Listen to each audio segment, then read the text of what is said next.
안녕하십니까. 세상을 겨주는 남자 이상훈입니다. 오늘은 ARM에 대해서 한 말씀 드리겠습니다.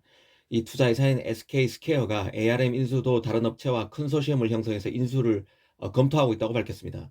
그래서 ARM이 다시 부각되고 있는데요. 이 사실 개인적으로는 이 가능성이 높지 않다고 봅니다. 그리고 투자 메리트도 크다고 보지 않습니다. 그 이유는 차차 말씀드리겠습니다. 일단 그 ARM이 왜 그렇게 많은 기업들이 관심을 갖는지 곰곰이 생각해 보는 것도 의미 있을 것 같은데요. 기본적으로 독점 기업은 매력이 있습니다. 이는 삼성, TSMC, 인텔 등 반도체 제조사들이 약속이나 한 듯이 노광 장비업체 ASML에 지분 투자를 하는 것에도 잘 드러난다는 생각입니다. ARM도 마찬가지인데요. 모든 팹리스들이 군침을 흘릴 만한 회사입니다. 그래서 엔비디아가 ARM 인수를 두고 각국 정부의 지분 투자 심사를 받고 있는 와중에도 이 퀄컴 CEO인 아문 사장은 ARM에 지분 투자를 하고 싶다고 했습니다. 아문 사장은 알고 있었던 것이죠. 엔비디아의 ARM 인수가 결국은 실패할 것이라는 것을 직감했고 그런 얘기를 했을 것입니다. 이 삼성, 애플, AMD CEO들도 아마 퀄컴 그 아몬 사장과 비슷한 심정일 것입니다. SK도 같은 맥락이라고 생각합니다. 이 인수 시도가 가능하다고 그런 말을 했다기보다는 그만큼 좋은 회사에 대한 M&A 의지가 강하다는 것을 보여주기 위한 하나의 사례처럼 언급했다고 봅니다. 물론 얘기했듯이 공동 컨소시엄을 형성하는 방안도 고민하고 있을 것입니다. 50조 원에 육박하는 매각 가격도 부담이지만 모든 팹리스의 IP를 공평무사하게 제공해야 하는 업체를 인수하려면 경쟁사의 견제가 극심할 수밖에 없고 인수에 성공하더라도 공동으로 해야 합니다. 물론 이 컨소시엄이 각국 정부의 규제 심사를 통과할지는 별개 사안이고 통과하기 위해서는 매우 복잡한 조건을 달 것입니다.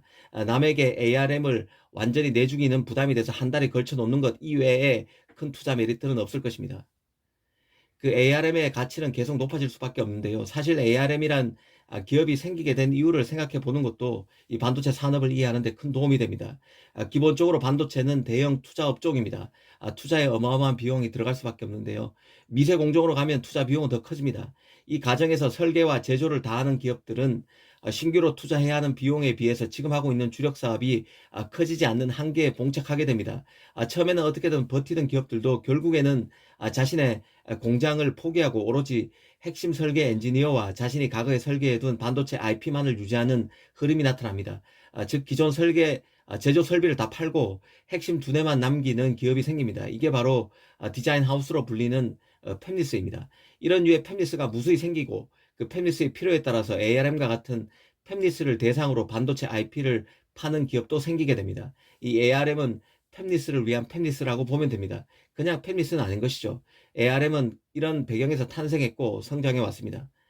특히 그 ARM이 최근 더 각광받고 있는 이유는 ARM 기반 프로세서들이 단순 저전력에서 더 나가서 성능 측면에서도 일취월장하고 있기 때문입니다. 그래서 기존 PC, 노트북 등의 모바일화가 급격히 강화되고 있습니다. 그러다 보니 수십 년간 CPU의 대명사가 되어온 인텔이 퇴조하고 ARM 기반의 CPU가 트렌드가 되고 있습니다. 더 접속이 잘 되고 오래가고 가볍고 열이 안 나는 마치 스마트폰과 같은 노트북이나 컴퓨터 시대가 열리고 있다는 뜻입니다. 이미 그 애플은 ARM 기반의 M칩을 사용해서 인텔이나 AMD의 CPU가 아닌 ARM 기반 CPU가 대세가 될 수 있다는 것도 증명했습니다.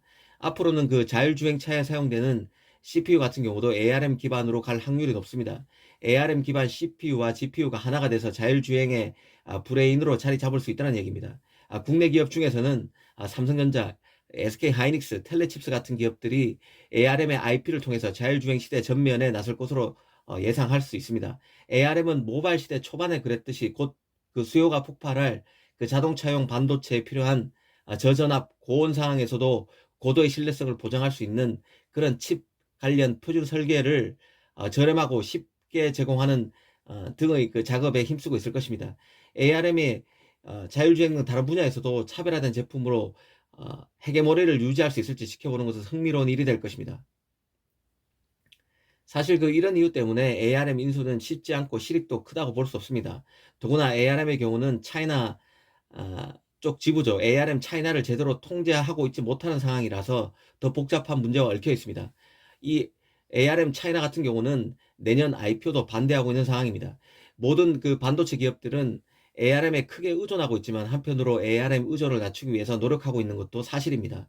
이 삼성만 해도 자체 CPU 코어를 만들던 몽고스팀 해체로 CPU에서는 ARM 의존도가 커졌지만 GPU에서는 ARM의 만리 대신에 AMD의 RDNA 기반한 IP를 쓰기 시작했습니다. 이런 움직임은 ARM, AMD와 두루 손잡음으로써 ARM을 견제하려는 의도가 있는 것입니다. 이 극심한 경쟁에 노출된 반도체 기업들은 항상 리스크를 낮추기 위해서 다양한 시도를 하고 있음을 잊어서는 안 됩니다. 이 M&A 분야에서도 이런 경향이 암 인수 시도를 통해서 나타나고 있다고 봐야 합니다. 오늘은 ARM에 대해서 한번 생각해 봤습니다. 감사합니다.